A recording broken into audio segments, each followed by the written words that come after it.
sana tempat lahir beta dibuat.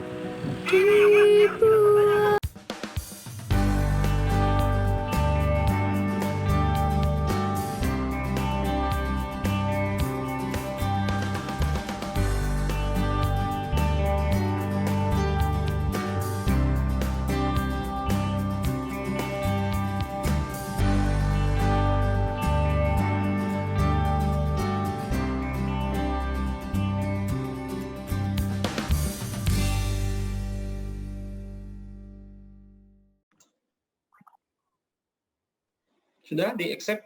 Ya, Pak. Oke, baik. Ini saya ambil, saya pakai atribut HMI. Boleh, itu malah bagus. Ada muncul ini ciri khasnya. Oke, sip. Oke, oke, baik. Selamat datang ya, Ahmad Rifai di podcast yang ngobrak. Jadi ngobrak ini itu artinya kepanjangannya adalah ngobrol bareng anak kampus. Ya, jadi podcast ini sarana ya untuk diskusi baik untuk mahasiswa, untuk akademisi gitu ya, maupun masyarakat sebenarnya. Ya, jadi saya buat podcast ini untuk bisa memberikan informasi juga nih ke masyarakat, media promosi juga ya. Jadi nanti saya coba promosikan juga Pak nanti. Ya. Jadi saya juga di-challenge ya. Kalau di podcast ini saya juga di-challenge, apalagi masa sekarang itu media sosial itu sangat berperan penting. Saya mau menguji kemampuan saya sampai mana nih mengikuti update teknologi sekarang. Oke, baik ya, sama Rifai ya. Mungkin teman-teman ada yang belum tahu ya. Jadi di podcast kali ini saya mengundang Ahmad Rifai ya. Jadi Ahmad Rifai ini sebenarnya dia mahasiswa Fakultas Teknik ya di Universitas Munawwarman. Prodinya itu adalah prodi Teknik Pertambangan ya. Jadi beliau ini sangat aktif sekali di organisasi ya, aktif di organisasi di intern fakultas ya. Jadi di BEM kalau tidak salah aktif juga ya Ahmad Rifai ya. Aktif Pak di zaman saya dulu sebelumnya di BEM juga. Oke, jadi di BEM Badan Eksekutif Mahasiswa juga aktif ya. Lalu kegiatan organisasi di luar kampus ya eksternal juga sangat aktif, masih aktif sampai sekarang. Yakni beliau bergabung ya di Himpunan Mahasiswa Islam ya, salah satu organisasi mahasiswa kampus ya yang ada di Indonesia. Perlu diketahui ya, pada saat podcast ini berlangsung mungkin teman-teman melihat bahwa di sela kesibukan Rifai juga mengurus di HMI, beliau juga nih sedang sibuk-sibuknya mengurus skripsi. Ya. Kebetulan bimbingannya adalah bimbingan saya gitu. Jadi judulnya itu adalah sumber daya ya kalau nggak salah ya. Perhitungan sumber daya batubara dengan menggunakan metode kriging. Karena yang ngambil judul skripsi ini kan baru Bang Lulut, lalu Ahmad Rifai, jadi agak kesulitan nih, nggak ada referensi banyak terkait perhitungan sumber daya batubaranya. Ya memang harus bersabar ya kalau dalam menyusun skripsi. Mungkin Rifai, perkenalan Rifai sendiri ya. Saya panggilnya Ahmad atau Rifai ya? Rifai aja Pak. Umumnya dipanggil Rifai Pak. Ya. Pai ya. Teman-teman juga ya. Oke, saya panggil Pai aja jadi supaya lebih nyaman kita bisa ngobrol. Pai, kalau bisa boleh diinformasikan asal daerah Pai dari mana? Jadi Pak, sebelumnya saya perkenalan dulu Pak ya. Bismillahirrahmanirrahim. Rabbi shrah li sadri wa yassir li amri wahlul 'uqdatam min lisani yafqahu qawli. Ya, sebelumnya perkenalkan nama saya Ahmad Rifai. Itu juga sudah dijelaskan tadi, saya dari Fakultas Teknik Universitas Munawwarman, khususnya program studi S1 Teknik Pertambangan. Saya coba mengulas sedikit Pak mungkin.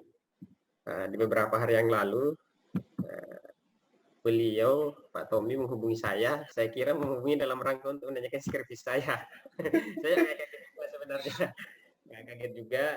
Nah ternyata mau diajak untuk ngobrak di podcast beliau. Kalau di biasanya kami Pak namanya ngopi. Oh, ngopi. Ngobrol pintar.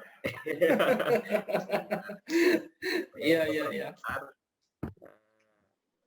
Beberapa podcast yang lain juga itu agak unik lah mengikuti perkembangan digital media dan segala macamnya. Untuk daerah asal saya, kebetulan saya dari Provinsi Sulawesi Barat Pak, provinsi ketiga di Indonesia, di Kabupaten Majene. Ibaratnya saya hampir kurang lebih 7 tahun sudah merantau ke Samarinda. Sejak awal saya merantau, sejak saya juga berhemi. Itu Pak ya. Karena, tapi bolak-balik ya. Kalau tidak salah, saya lihat di status FB-nya, Facebook-nya Ahmad Rifai itu bolak-balik tuh. Kadang-kadang pulang, kadang-kadang Samarinda. Enggak Pak, saya itu hanya status untuk mainkan aja media bahwa saya pulang, padahal saya tidak pulang pada saat itu. Oh gitu. Biar teman-teman di sana itu ini datang lagi mau buat gerakan lagi kan biasanya kalau saya pulang di kampung pasti saya buat kegiatan Pak, pasti buat gerakan-gerakan sosial di sana. Karena ya itu pun juga salah satu apa yang saya dapatkan di organisasi itu langsung kemudian saya terapkan di masyarakat ketika saya pulang ke Sulbar. Nah, makanya saya update status itu padahal saya tidak pulang Pak sebenarnya. Saya hampir sudah mau 2 tahun saya tidak ada pulang. 2 tahun tidak pulang? Ya, belum rindu pernah. Kampung halaman deh? Agak rindu banget Pak. Mungkin nanti Bapak Ibu ya atau keluarga bisa ngelihat podcast ini ya. Iya. Waktu saya juga mau cerita Pak, waktu gempa Sulbar 1 tahun yang lalu pas 15 Januari saya pun juga tidak di sana pada saat itu. Saya sudah di Samarinda gempa Sulbar. Yang titik pusat gempanya memang di Majene di kampung saya Pak, tapi alhamdulillah keluarga selamat. Alhamdulillah. Ya. Sehat terus buat kita semua ya. Iya, siap Pak. Saya ingin tahu nih Kabupaten Majene nih. Ya, sebelum kita nanti masuk ke topik-topik yang agak lebih serius lah. Kabupaten Majene itu mungkin dari pendapatan asli daerahnya seperti apa, suasana kotanya itu seperti apa, bisa dijelaskan dulu deh.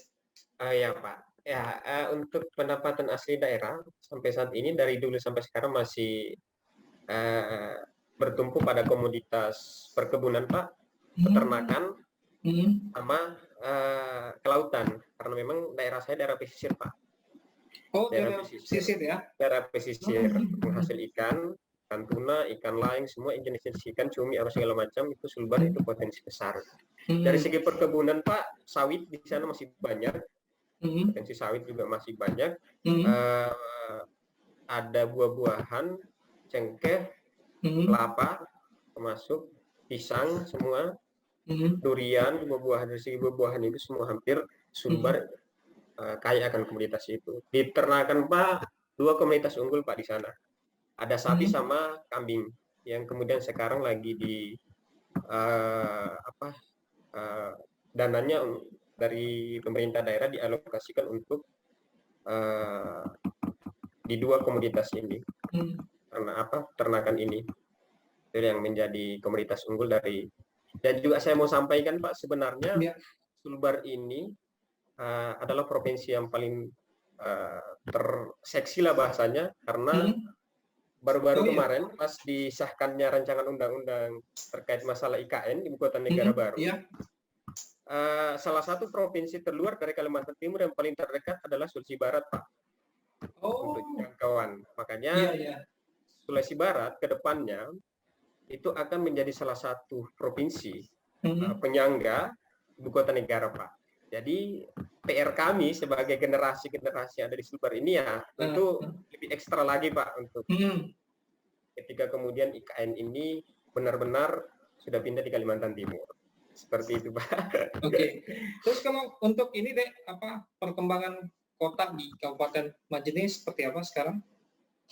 Perkembangan kota di Kabupaten Majene sekarang Pak sudah agak maju dibanding dari sebelumnya karena memang Tapi mungkin ya ada perbedaan ketika misalnya di Samarinda bicara soal kultur, karena di sana memang masih mempertahankan kultur kedaerahan, itu salah satu.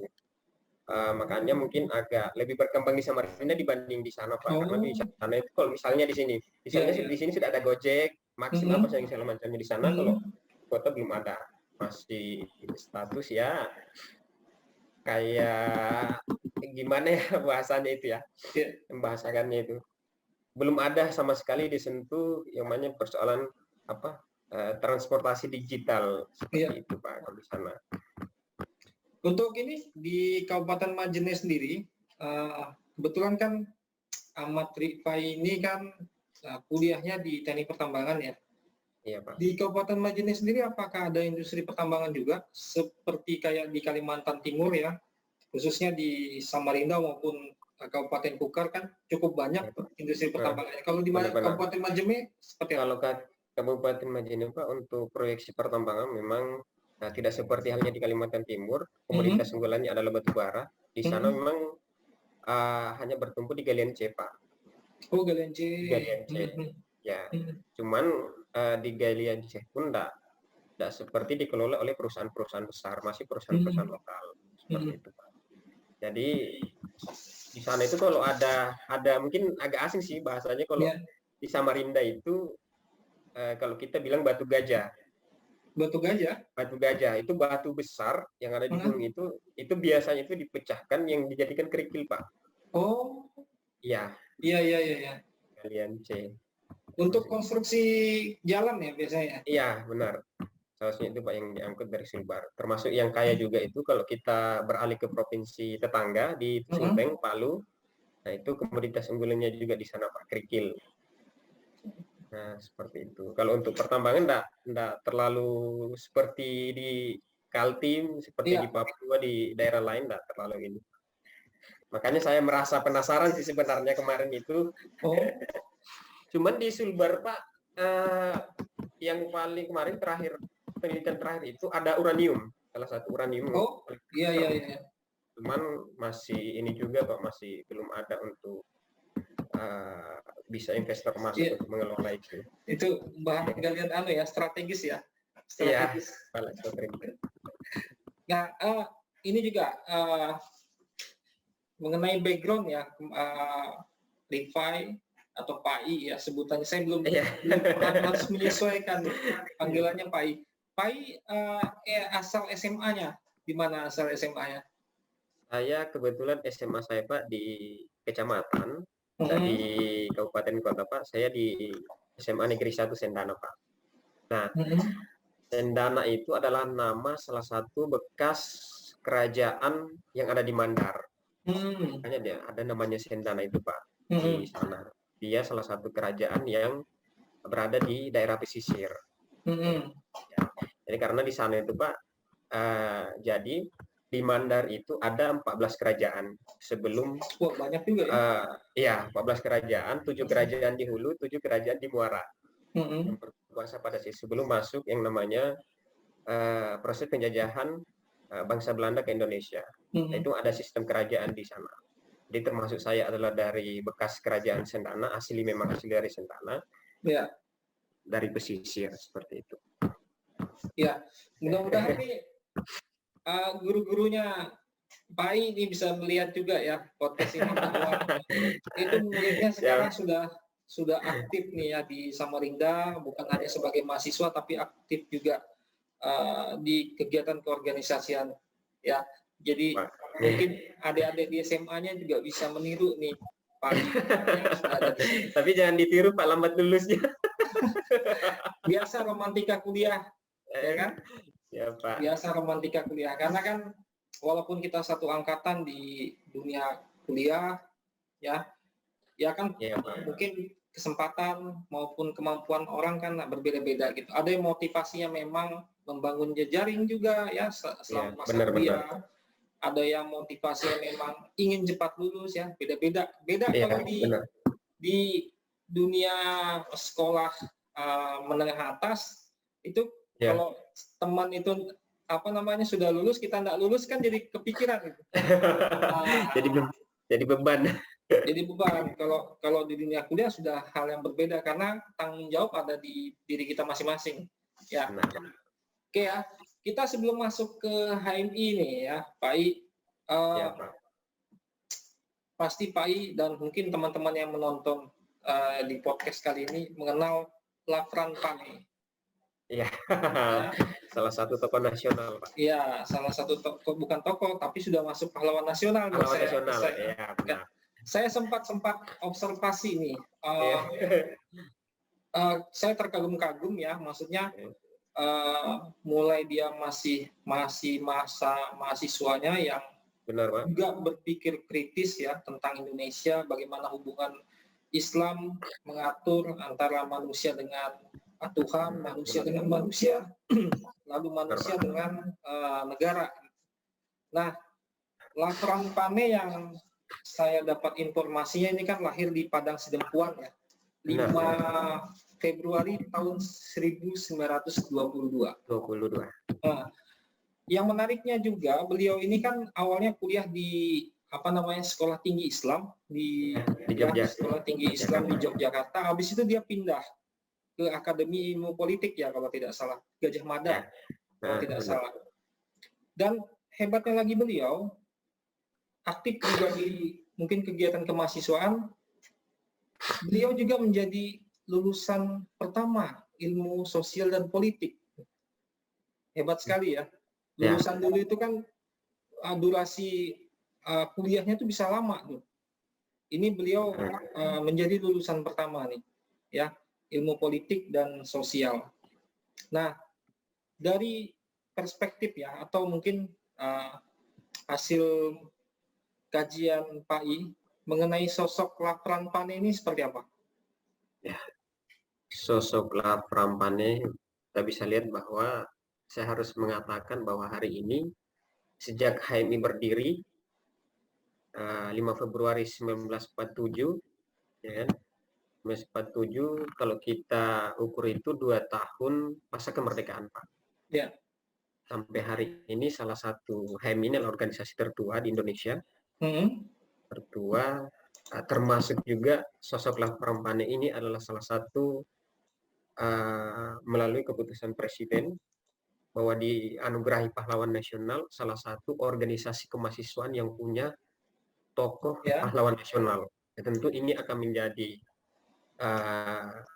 menjadi suatu kebanggaan kita, kader-kader HMI yang kemudian sampai hari ini masih merawat perkaderannya, Pak. Saya bilang merawat perkaderannya sejak berdirinya HMI itu mulai dari 1947 itu. Ya, salah satu yang diwariskan mungkin beliau adalah dari sisi pemikiran. Karena melihat bahwa sosok Lafran Pane ini saya bilang adalah bahwa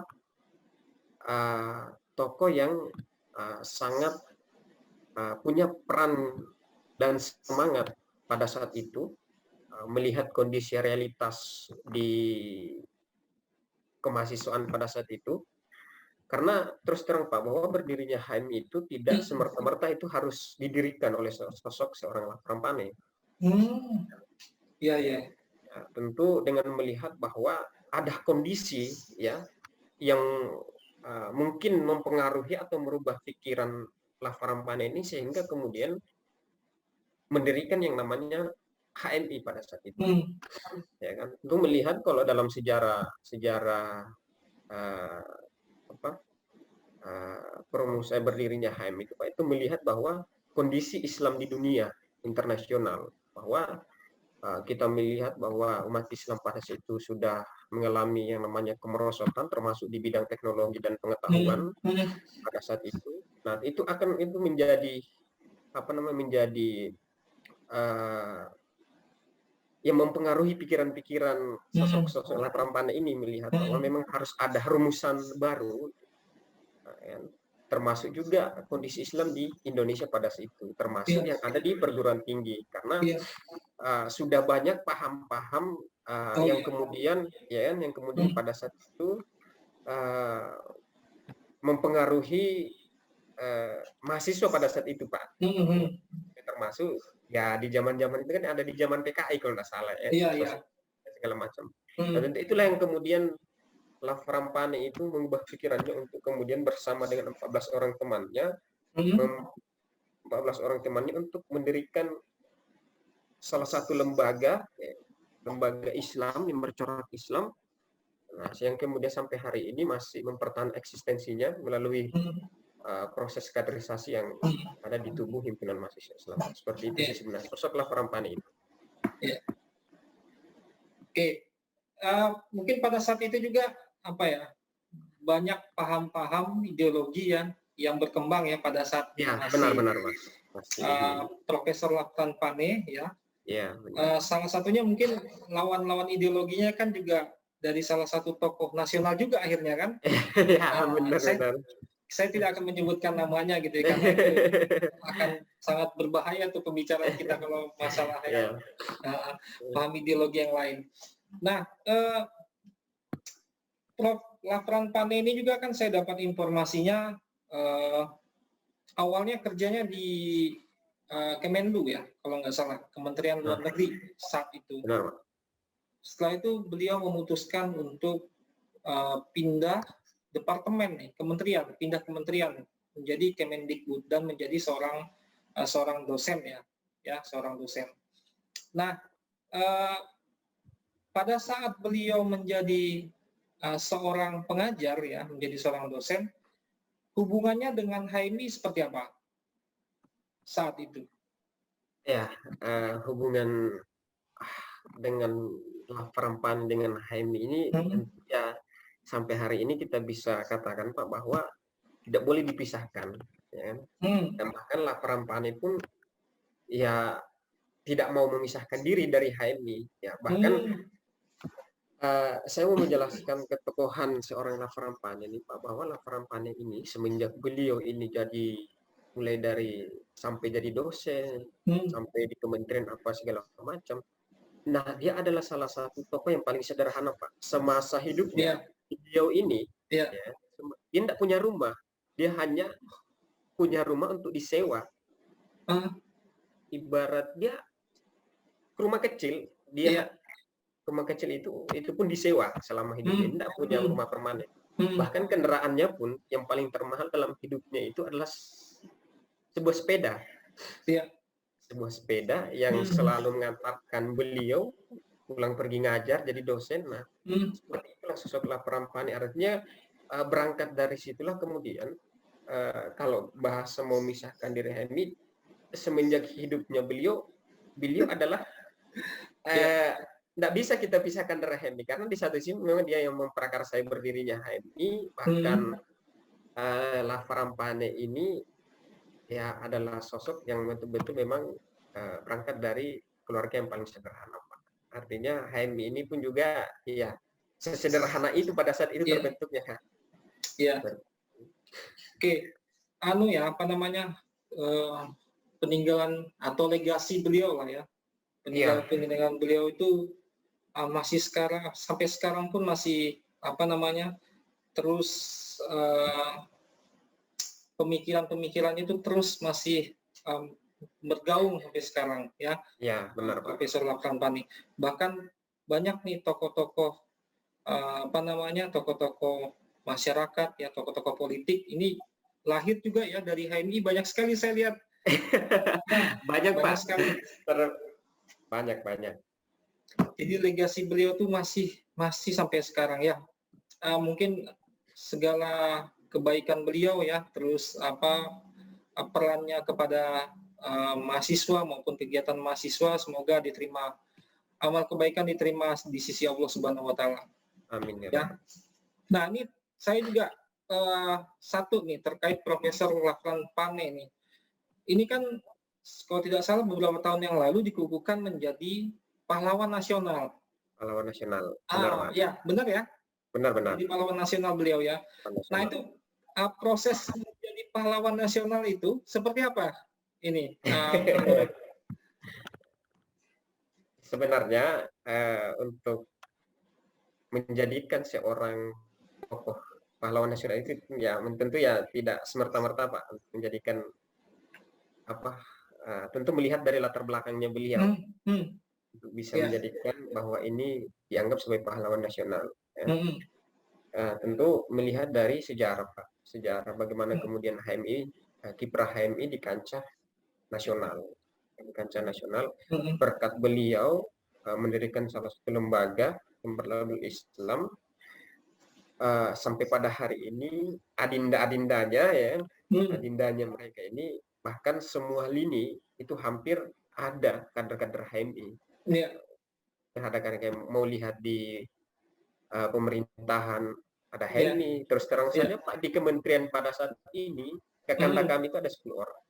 Belum lagi politisi, pengusaha, mulai Ya. dari dosen, pakar, bahkan dokter-dokter di HMI sudah banyak lahir. Bahkan sekarang yang yang lagi digarap oleh kakanda kami, terutama yang ada di kami adalah Universitas Insan Cipta, universitas yang di HMI. Oke. Nah, salah satunya tentu ya dengan melihat kiprah HMI selama di kancah nasional menjadikan sosok Lafar Rampani ini akan menjadi buah bibir, ya kan? Kenapa tidak dijadikan sebagai pahlawan nasional?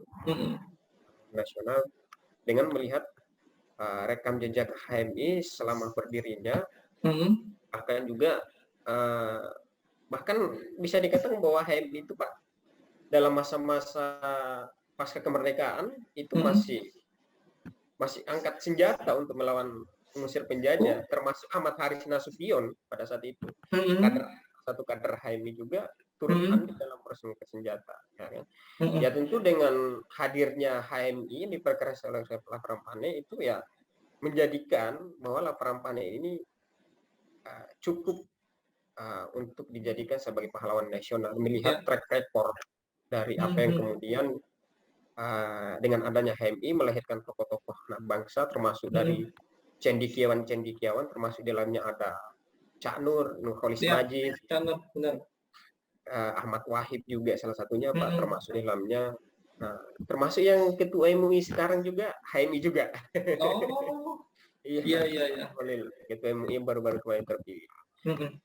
Termasuk Pak Mahmud ya? Iya, Pak Mahmud juga HMI juga beliau. Iya, beliau. Termasuk Rektor Unmul juga Pak. Oh, Pak juga. Profesor Mas Jaya. HMI juga. Dulu kader HMI juga ya beliau. Kader HMI Makassar. Oh iya. Oh, kader HMI Makassar. Oke.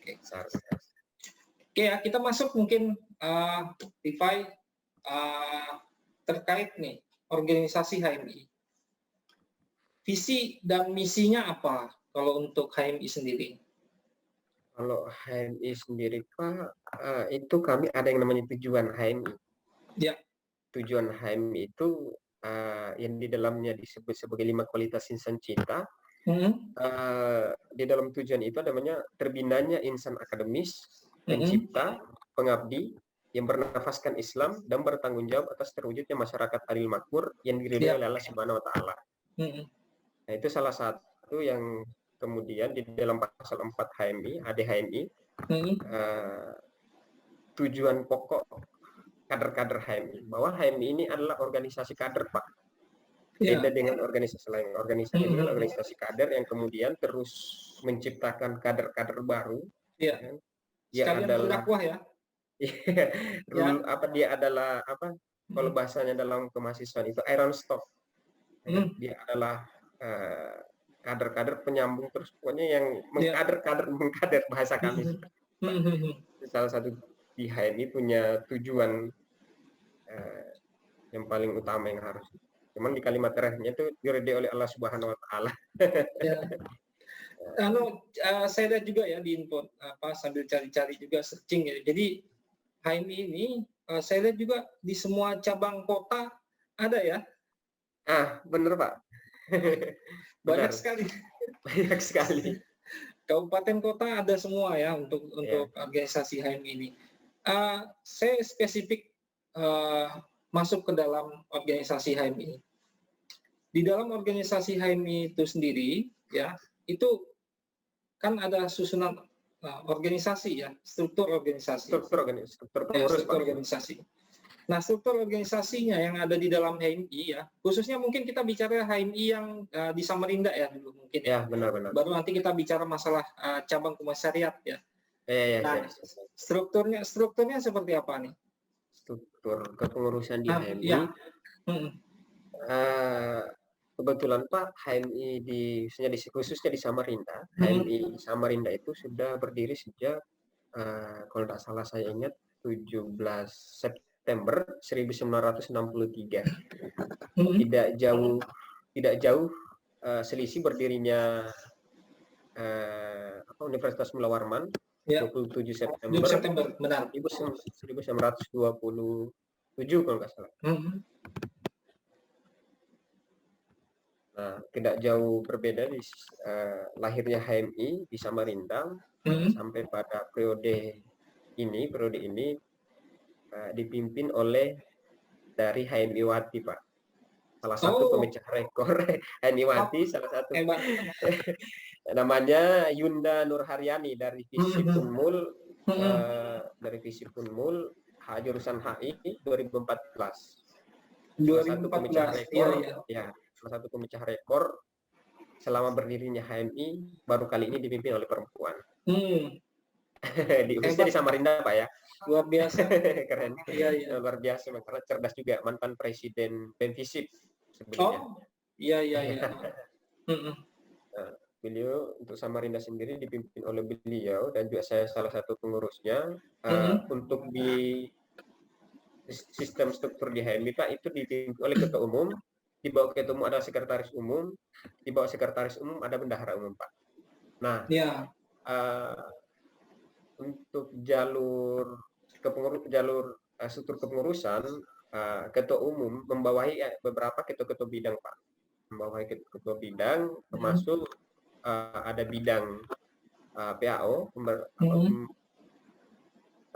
pembinaan aparatur organisasi, ada bidang PA, pembinaan anggota. Mereka ini adalah bidang internal yang mengurusi persoalan internal di HMI. Kalau saya, Pak, di ketua bidang perguruan tinggi kemahasiswaan dan pemuda atau bisa disebut PTKP, dia bidang eksternal. Jadi yang ngurusi persoalan demo-demo, persoalan mahasiswa, nah itu di bawah tanggung jawab saya. Aksi dan segala macam juga di bawah tanggung jawab saya. Termasuk humas ya? Salah satunya itu, Pak. Termasuk itu yang ini. Di bawahnya lagi kalau ini ada lagi yang namanya PSDA. PSDA itu pengembangan sumber daya alam. Ada lagi yang namanya Kabid Humham, hukum dan HAM. Ada lagi Kabid PPD. PPD itu tentang terkait masalah daerah, Pak. Daerah, termasuk juga ada salah satunya adalah yang berhubungan dengan sosial politik juga ada di dalamnya, dan masih banyak sih. Nah, itu yang untuk di wilayah ketua-ketua bidang, Pak. Nah, ketua bidang ini ada lagi wakil ketua bidang. Wakil ketua bidang itu di bawah naungan sekretaris umum. Satu garis yang itu. Nah, sebenarnya ada perbedaan sih, Pak, mengenai struktur organisasi. Mungkin di setiap organisasi lembaga pun juga beda-beda. Karena misalnya teman-teman di Cipayung, teman-teman di Cipayung yang lain masih banyak ada yang bidang propaganda dan ini aksi ya segala macamnya. Itu ada yang pakai seperti itu. Kalau di HMI yang paling vital adalah PAO, PPA, karena itu adalah wilayah-wilayah yang berhubungan dengan internal HMI. Untuk di tataran mulai dari PB sampai cabang sampai komisariat itu hampir sama, Pak. Cuman ada yang membedakan bahwa di komisariat itu namanya P3A. Tapi hampir dia juga adalah bagian dari yang mengurusi persoalan internal di HMI, mengkader itu bagiannya mereka itu bidang itu. Struktur di HMI. Ada Banyak lagi ya, departemen Pak. departemennya banyak sekali. Departemennya banyak sekali juga lagi departemennya lagi. Kami dalam satu kepengurusan di Samarinda Pak kurang lebih 40 kalau tidak salah 40 orang. 40 orang. 40. Itu periodenya berapa lama biasanya? Periode kami 1 tahun Pak. Maksimal Oh. itu 1 tahun 6 bulan. 1 tahun 6 bulan. 6 bulan ya. Oke, 6 bulan. 1 Nah, tahun, ini juga terkait nih, mungkin teman-teman mahasiswa, mungkin yang masih mahasiswa baru gitu ya. Ini mungkin bingung nih cara untuk bisa bergabung di dengan HMI. HMI.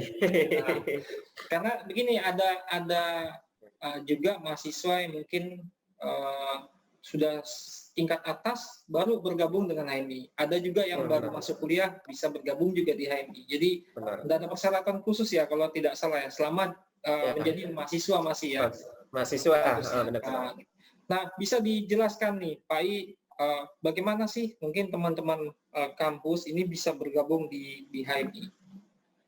Ya, untuk bergabung di HMI itu melalui proses juga Pak. Ada namanya jenjang training. Jenjang training di HMI, jenjang training formal sama jenjang training informal. Jenjang training formal itu termasuk di dalamnya ada LK1, latihan kader 1 atau basic training. Ini adalah pintu masuk bagi rekan-rekan yang mau bergabung, ya, dan itu dilaksanakan oleh komisariat yang ada di fakultas masing-masing.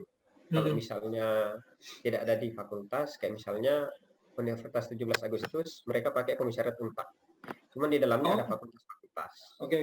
Kalau di Unmul sendiri Pak, di Unmul sendiri termasuk komisariat teknik, FKM Unmul, perikanan Unmul dan pertanian,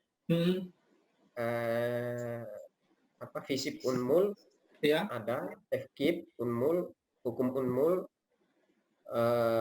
termasuk juga FEB, Pekon Unmul, termasuk juga kehutanan Unmul Pak, salah satunya juga.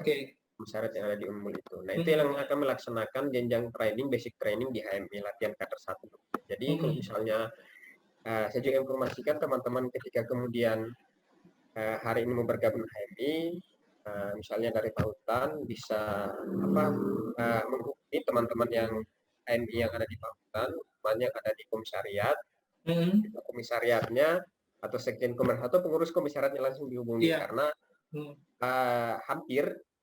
bukan hampir sih, maksudnya tiap tahun itu ada basic training. Setiap tahun itu pasti ada basic training. Bisa saja kalau di aturan formal HMI itu Pak minimal 2 kali. Komisariat itu harus selama dalam satu periode kepengurusan itu harus melaksanakan namanya latihan kader 1. Seperti itu Pak. Jadi untuk di atasnya lagi ada namanya intermediate training atau LK2. Nah, intermediate training itu setelah kita menyelesaikan 6 bulan pasca dari basic training Pak. Nah, itu baru bisa kita melanjutkan yang namanya intermediate training. Nah, intermediate training dilaksanakan oleh teman-teman di pengurusan cabang. Korkom ini koordinator komisariat yang mengkoordinir antara komisariat dengan cabang. Nah, ada namanya koordinator komisariat. Nah, di Unmul itu ada Pak, Korkom Unmul namanya. Nah, itu. Nah, di atasnya lagi ada lagi yang namanya advanced training, LK3 Pak. LK3, oke. LK3 itu dilaksanakan oleh kakanda-kakanda yang menjabat di wilayah provinsi. Wilayah provinsi, terusnya kalau di Kaltim sendiri itu ada Kalimantan Timur, Kalimantan Utara. Dia mau membawahi 2 provinsi. Kalimantan Utara. Seperti itu Pak, kira-kira untuk jenjang training di HMI. Jadi sampai level advance ya, LK3 ya berarti ya? Advance training Pak, LK3. Nah, ini juga mungkin kita tanya nih, mumpung Pak I masih kuat ingatannya. Terkait untuk, tadi kan ada tingkatan-tingkatan pendidikan yang dilakukan di organisasi HMI. Ada LK1, ada LK2, ada LK3. Untuk LK1 itu tujuan utamanya apa? Tujuan utamanya adalah sebenarnya kalau kita merujuk ke tujuan adalah membentuk kepribadian sebenarnya Pak. ada bahasanya itu kalau di tujuan itu terbentuknya kepribadian Muslim, ya kan. Namanya yang paling utama itu adalah kepribadian. Nah, untuk di apa namanya di jenjang training LK2 itu bukan lagi kita bicara soal kepribadian, tetapi benar-benar kita bicara soal keilmuan, keilmuan kita, kognitif kita Pak, yang sebenarnya diuji di ini. Jadi minimal di LK2 itu kita sudah mampu bahwa karena di HM itu ada namanya 5 materi inti Pak. 5 materi inti yang kemudian harus menjadi bahan pegangan kita selama kita ber-HMI, termasuk di dalam kita harus mengetahui bagaimana kemudian SPI, SPI HMI, sejarah HMI itu pada umumnya, sejarah HMI, termasuk juga konstitusi HMI, kita harus paham persoalan itu, termasuk juga di dalamnya kita diajarkan untuk di sesi keislaman itu ada BTQ Pak, termasuk juga dan segala macamnya juga Pak. Ada 5 materi inti itu, sama mission HMI termasuk juga misi HMI, dan termasuk itu juga salah satu materi inti di dalam HMI yang harus menjadi pegangan kita. Kalau orang-orang sudah basic training itu Pak, itu wajib, itu harus menguasai itu. Jadi setelah untuk melanjut ke jenjang LK2 berikutnya itu dia sudah punya bahan untuk presentasi, karena tidak semerta-merta juga Pak kita ngikut LK2 langsung masuk, enggak. Dia melalui namanya proses yang namanya tes dulu. Itu juga ada yang namanya tes. Cuman di LK1 tidak, tesnya pun tidak sebanding dengan masuk ketika di LK2. Iya. Ada namanya proses screening dulu Pak.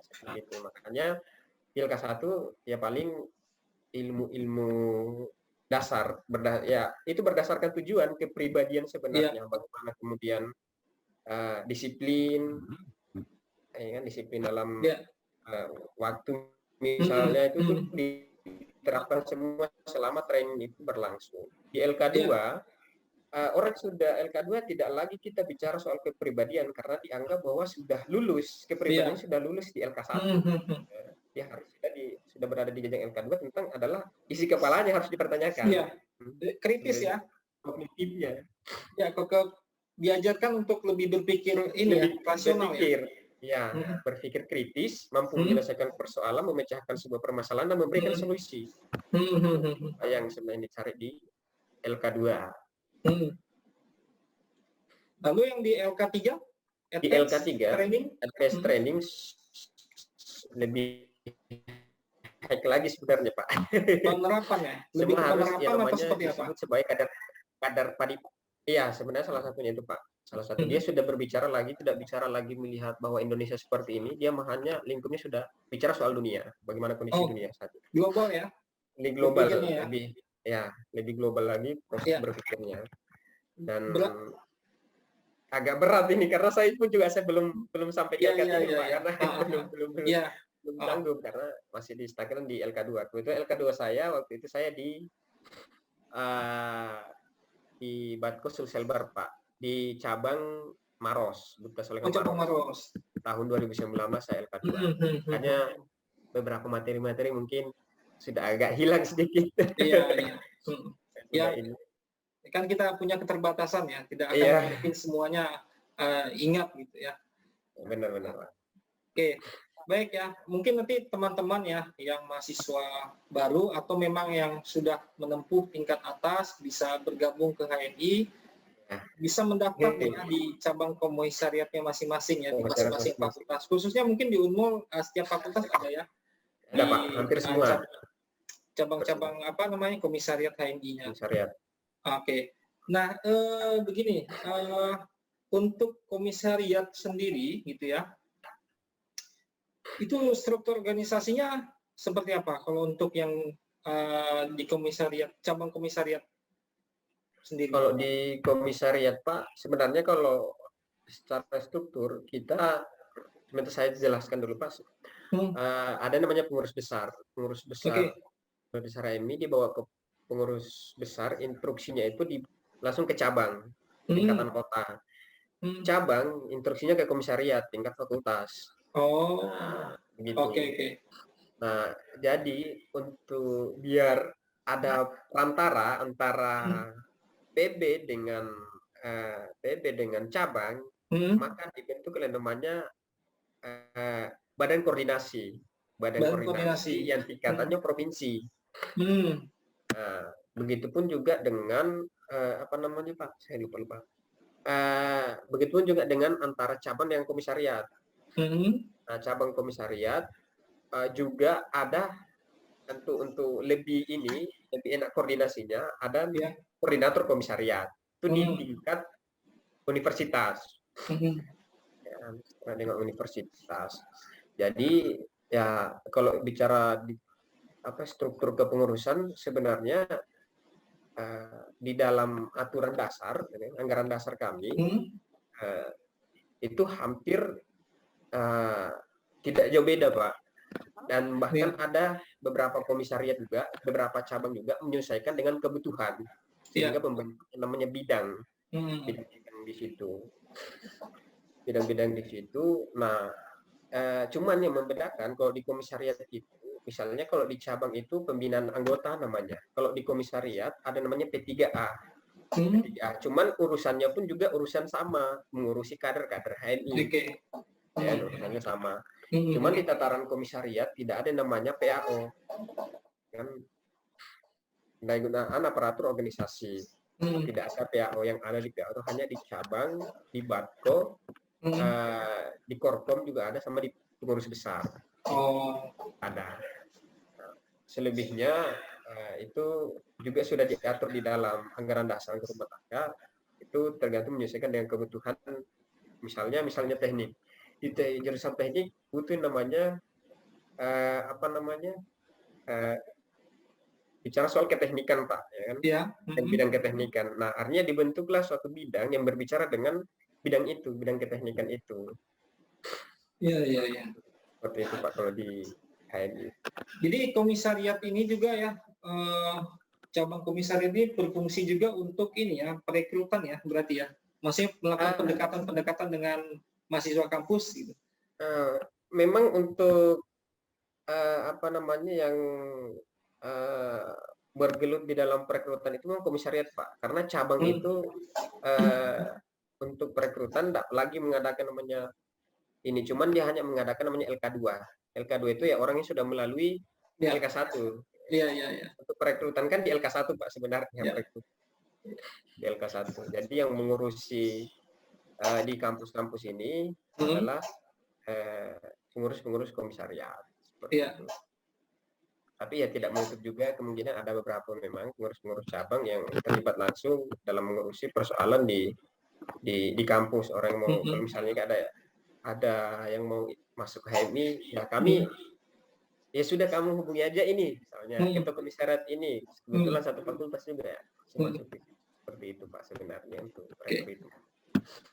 Nah ini terkait juga ya, mungkin ada pengalaman unik nih ya Pak I menanganin untuk perekrutan nih, merekrut teman-teman mahasiswa yang baru gitu. Mungkin dengan berbagai macam karakteristik kan beda-beda ya. Iya benar. Asal daerah beda mungkin, terus latar belakang juga mungkin di pendidikannya beda gitu. Nah ada nggak pengalaman unik nih Pak I menangani nih? Pengalaman unik banyak sebenarnya Pak. Cuman karena kita tahu bahwa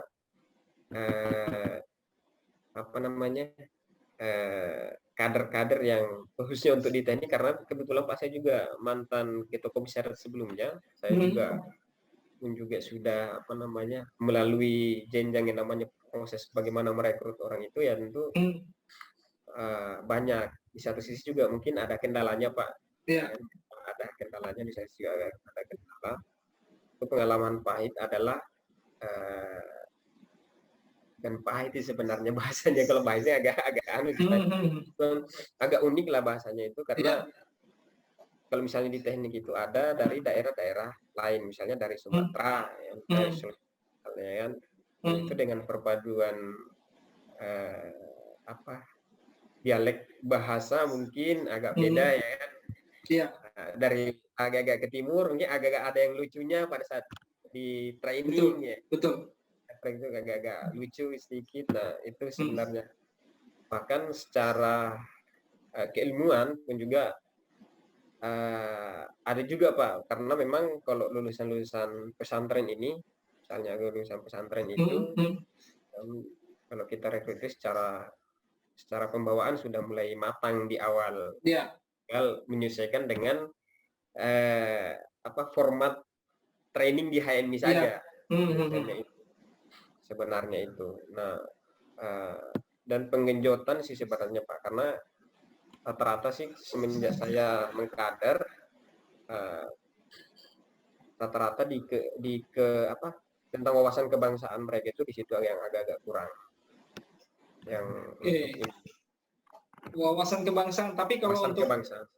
Kalau untuk ke agama lebih ini ya, lebih kemampuannya lebih ya daripada teman-teman yang lain ya berarti ya. Ya, Begitu ya maksudnya benar. ya. Salah satunya itu. Mungkin kalau di sisi keagamaan, kalau kita yang penting bisa ngaji Pak. Oh. Sudah bisa ngaji. Kalau misalnya tidak bisa ngaji, itu dituntun untuk sampai bisa ngaji. Oh gitu. Jadi ada gurunya ya. Iya, dituntun. Teman-teman mungkin dari UINSI, sekarang jadi UINSI ya mereka langsung, ini tidak ada yang bisa ngaji misalnya ya. Tidak ada yang bisa ngaji ya, tolong untuk dituntun untuk sampai bisa ngaji, minimal dia bisa masuk Iqra 1, 2 sampai selesai. Sampai selesai ya. Sampai selesai. Enggak sampai 27 juz selesai enggak ya? Enggak Pak, enggak. Sampai bisa betul-betul katakan bahwa sudah lancar gitu aja. Oke ya. Oke, baik. Ini terakhir nih mungkin ya pertanyaan. Sebenarnya saya mau bincang diskusi juga masalah isu global gitu ya. Mungkin karena juga keterbatasan waktu ya. Benar. Satu pertanyaan yang penting sekarang ya. Ini menurut sudut pandang seorang PAI. Bagaimana nih pergerakan mahasiswa sekarang menurut PAI? Pergerakan mahasiswa sekarang ya tentu kalau bahasanya beda zaman, beda perlakuan Pak. Sekarang kita sudah dihadapkan pada kondisi masuk ke ranah sosial media, internet juga semakin sudah meluas penggunanya. Tentu akan mengubah pola perilaku kita juga sebenarnya Pak. Ya kan? Misalnya hari ini dulu mungkin kalau mau muat sebuah berita mungkin masih ya hanya di koran, kertas koran apa dan segala macamnya. Sekarang sudah pembaca sudah tinggal buka HP, lihat gadget itu sudah ini, artinya peran media sudah sangat berpengaruh terhadap itu. Bahkan isu-isu nasional, isu-isu lokal, kemudian hari ini yang berkembang itu sangat cepat kita dapatkan, sehingga kemudian pun juga kita orang-orang yang bergerak di wilayah aktivis langsung pun juga merespon terhadap itu, melihat dari sisi sudut pandang mana sehingga bisa kita untuk entah mau mengkritisi, entah mau memberikan solusi pun juga itu terserah kita sebenarnya. Karena namanya mahasiswa adalah salah satu miniatur yang punya kemerdekaan sendiri gitu. Seperti itu sebenarnya Pak kalau melihat. Ya kalau untuk dari segi gerakan Pak juga sudah tambahin, mungkin sudah mulai bergeser yang kemudian gerakan yang kemudian dibangun oleh aktivis-aktivis mahasiswa di tahun-tahun Orde Lama, Orde Baru sampai hari ini reformasi sudah mulai kelihatan perubahannya. Di satu sisi mungkin senior-senior kita dulu, kakanda-kakanda dulu kita yang kemudian bergerak di bidang pergerakan itu ya dulu demo, aksi, datangi kantornya, demo sampai habis, bakar ban apa semua, itu semua. Tapi mungkin sekarang karena eranya sudah berbeda, ya mungkin dengan cara memanfaatkan media kita bisa mempressure pemerintah, mengkritik pemerintah lewat seperti itu. Memanfaatkan itu Pak. Sebenarnya sih di situ sih Pak sebenarnya paling kelihatan. Jadi media digital nih menjadi sarana untuk membantu pergerakan mahasiswa berarti kan ya? Salah satunya itu Pak. Iya.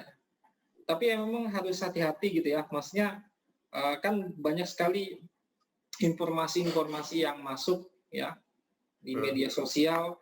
Kadang-kadang kita tuh kurang memilah memilah suatu informasi apakah benar ya, dicari kebenarannya gitu. Itu bisa menjadi sumbu api juga itu ya, kalau misalnya kita tak memilah tuh informasi apakah itu benar atau tidak gitu. Bagaimana nanti kita akan bisa menyikapinya setelah itu. Oke ya, mungkin Pak I, terima kasih banyak ya sudah mau berbincang Pak, dengan terima saya. kasih banyak juga ini Pak, sudah bisa ini mau diskusi. Mungkin ada yang kurang Pak, ini saya mau sampaikan ya, mungkin penutup dari saya mungkin Pak sedikit.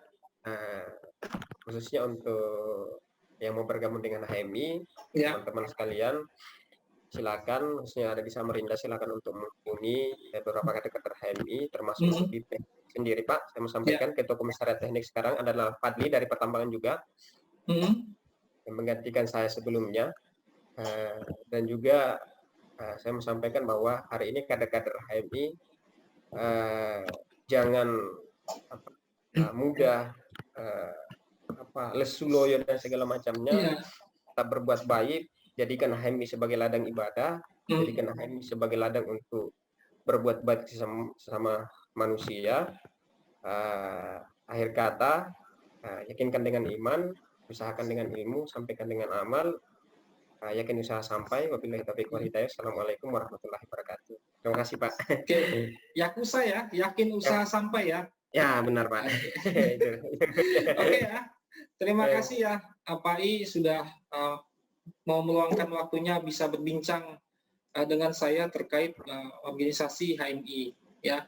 Jadi nanti mungkin saya coba akan cari nih materi-materi yang lain ya terkait mungkin organisasi, teknologi dan sebagainya gitu.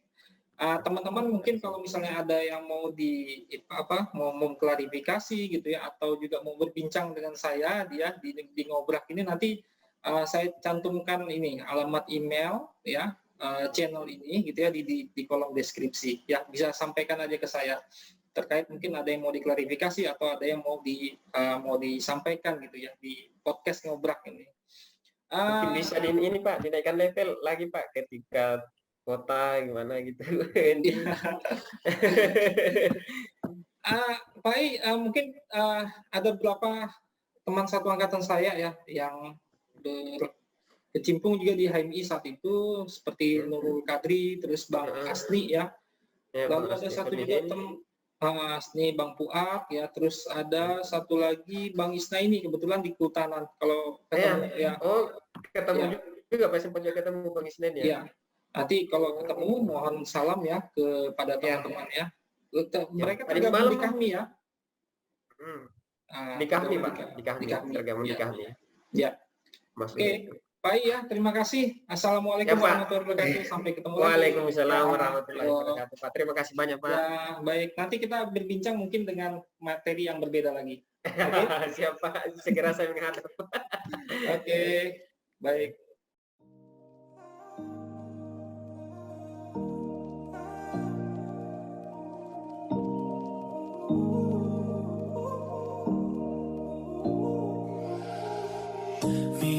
Friends love the awkward silence and the green around while we're losing all our innocence. We get high, then go put on some mileage. What's it even worth? Yeah, take me back to college. Me and my friends love the awkward silence and the green around while we're losing all our innocence. We get high, then go put on some mileage. What's it even worth? Yeah, take me back to college. Take me back to when homework was the issue. Now all of these problems getting real and I still miss you. Time and time again, people say my life a mess. Living on a fence, why do I keep doing this? I'ma pay for my sins, that don't turn from my end. I'm just tired of the world trying to turn from my head. I'm just tired of the world trying to turn from my head. Me and my friends love the awkward silence and the green around while we're losing all our innocence. We get high, then go put on some mileage. What's it even worth? Yeah, take me back to college. Me and my friends love the awkward silence and the green around while we're losing all our innocence. We get high, then go put on some mileage. What's it even worth? Yeah, take me back to college. Take me back before the memories feelings were sad. Before I got my hopes up and tried to win you back. Before I messed up everything. Before them hurtful little things that you said to me. And I ain't feel like myself in a long time. All these thoughts of us made a mess of my mind. Moonlight, the sunrise, it hurts. I guess I got exactly what I deserve.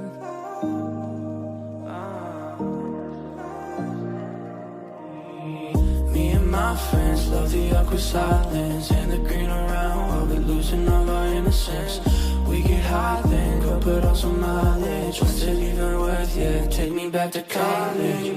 Me and my friends love the awkward silence and the green around while we're losing all our innocence. We get high, then go put on some mileage. What's it even worth, yeah? Take me back to college.